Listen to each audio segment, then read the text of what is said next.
حدیث پاک ہے بخاری مسلم میں، بڑے غور سے سنیے گا اور اس کے اندر جتنے پہلو ہیں ان پر پوری توجہ دیجئے گا کہ کہیں ہم ادھر آ تو نہیں گئے۔ رسول پاک صلی اللہ علیہ وسلم نا ہمارے لیے سب سے بڑے حکیم ہیں، سب سے زیادہ حکمت حضور نے ہمیں بتلائی ہے کہ اس رستے چلو گے تو بچو گے، اس رستے جاؤ گے تو ہلاک ہو جاؤ گے۔ نبی کریم علیہ السلام نے فرمایا، بخاری مسلم میں فرمایا، 7 ہلاک کرنے والی چیزوں سے بچنا، اگر ان میں تم چلے گئے تو ہلاک ہو جاؤ گے۔ 7 چیزیں ہیں جو تمہیں ہلاک کر دیں، برباد ہو جاؤ گے، تباہ ہو جاؤ گے، ہلاکت کا سفر ہے یہ، 7 چیزوں سے بچو۔ یا رسول اللہ صلی اللہ علیہ وسلم وہ کون کون سی؟ تو حضور نے فرمایا، اللہ کے ساتھ شریک نہ کرنا، ہلاک ہو جاؤ گے۔ دوسرا نبی پاک صلی اللہ علیہ وسلم نے فرمایا، جادو نہ کرنا، ہلاک ہو جاؤ گے، ہلاک۔ اور یار جسے حضور فرما رہے ہیں ہلاک ہو جائے گا، وہ بچے گا؟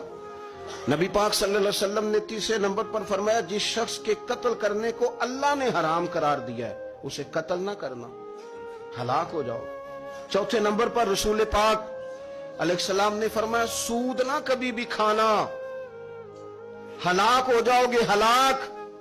بڑی بڑی دلیلیں دی بینک والوں نے، بڑا سمجھایا تو حاجی صاحب مان گئے، محترم مان گئے، کہنے لگے نہیں جی نہیں، وہ کاروبار میں لگاتے ہیں۔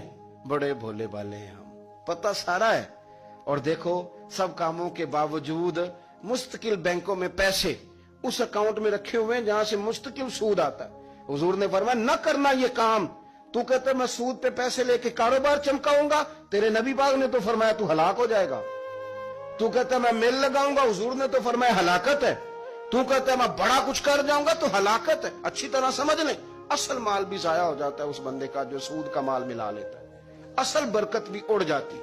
اور میرے نبی پاک صلی اللہ علیہ وسلم نے 5ویں نمبر پہ فرمایا، یتیم کا مال نہ کھانا، ہلاک ہو جاؤ گے، نہ کھانا ان کا مال، یہ کروڑوں ہو، اربوں ہو یا 10 روپے ہو، یتیم کا پیسہ نہ کھا جانا، ہلاک ہو جاؤ گے، ہلاکت تمہیں آ لے گی۔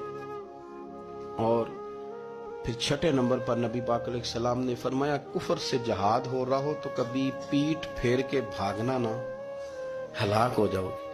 اور 7ویں نمبر پر اللہ کے رسول نے فرمایا، بے قصور اور بے گناہ عورت پر تہمت نہ لگانا، بلا وجہ بہو کے کھاتے نہ کچھ ڈال دے، بلا وجہ بھابھی اور بیوی اور کسی بھی خاتون پر کوئی الزام بے قصور عورت پر بہتان نہ لگانا۔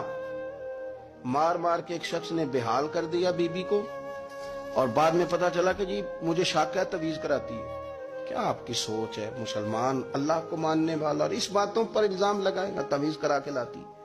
بے قصور عورت پر بہتان، یہ ایک تو بات ہے اسے مارنا، اور ایک یہ ہے کہ کوئی تکلیف دینا، اور ایک خالی اتنی بات کی کہ بہتان بھی نہ لگانا، اس پر الزام نہ لگانا، یعنی تم نے صرف بے قصور عورت پر الزام ہی لگایا تو حضور فرماتے ہیں ہلاک ہو جاؤ۔